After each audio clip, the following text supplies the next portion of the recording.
संबल Bahjoi collectorate सभागार बहजोई में जिलाधिकारी मनीष बंसल की अध्यक्षता में जल जीवन मिशन योजना अंतर्गत कराए गए कार्यों की समीक्षा बैठक का आयोजन किया गया। XEN जल निगम ग्रामीण द्वारा विभिन्न कार्यदायी संस्थाओं द्वारा जनपद में कराए जा रहे पेयजल पाइपलाइन योजना के अंतर्गत कार्यों की प्रगति के विषय में जिलाधिकारी को अवगत कराया गया। SPML संस्था द्वारा FSTC overhead tank solar pump के विषय में जानकारी प्राप्त करते हुए आवश्यक दिशा निर्देश दिए। IC के अंतर्गत जागरूकता के लिए कार्य कर रही 4 संस्थाओं में से 2 संस्थाओं को बैठक में अनुपस्थित रहने के कारण बताओ नोटिस जारी करने के निर्देश दिए। हर घर जल के अंतर्गत कार्य पूर्ण होने पर दिए जाने वाले प्रमाण पत्रों के विषय में जानकारी प्राप्त करते हुए आवश्यक दिशा निर्देश दिए। XEN जल निगम को निर्देशित करते हुए कहा कि जिन गांवों में पेयजल पाइपलाइन के कार्यों को पूर्ण करने के प्रमाण पत्र मिले हैं, उनका स्वयं भी स्थलीय निरीक्षण कर लें तथा ये भी देखें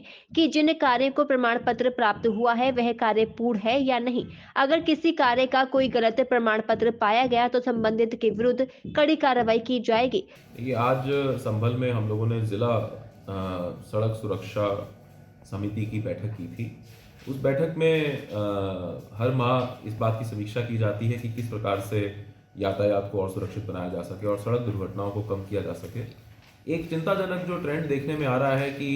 लगातार जो सड़क दुर्घटनाएं हैं उनकी संख्या काफ़ी अधिक है और ख़ास तौर पे जो टू व्हीलर्स की दुर्घटनाएं हैं वो काफ़ी अधिक हैं। इसके लिए मेरी सभी समाचार पत्रों और सोशल मीडिया न्यूज़ मीडिया के माध्यम से अपील है कि जो हमारे यंग जो वाहन चालक हैं, ख़ास तौर पे जो बाइक चला रहे हैं,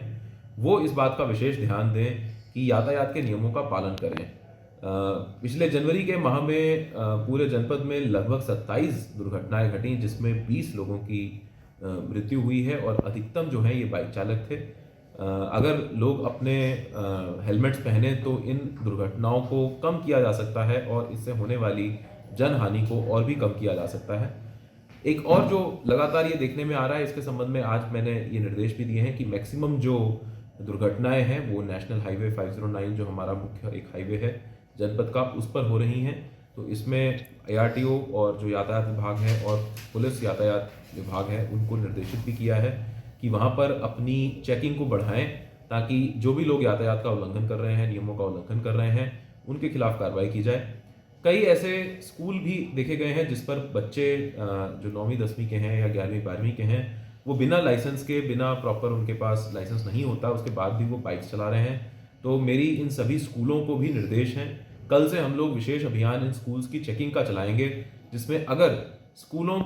पे बच्चे जो हैं वो बिना लाइसेंस के बाइक से चलाते हुए आते दिखेंगे तो इसमें ना सिर्फ उनके चालान की कार्रवाई बल्कि बाइक्स का जब्तीकरण तो होगा ही होगा और साथ ही साथ स्कूलों के प्रबंधकों की और प्रिंसिपल्स की भी जिम्मेदारी निर्धारित की जाएगी कि उनके द्वारा क्या कदम उठाए गए बच्चों को और उनके माता पिताओं को जागरूक करने के लिए इस प्रकार के क्रियाकलापों के विरुद्ध। तो ये सड़क सुरक्षा के संबंध में लगातार हम लोग सजग हैं। इस बार जो चालान हुए हैं अगर उसकी संख्या को देखा जाए तो पिछले वर्ष के चालानों की संख्या से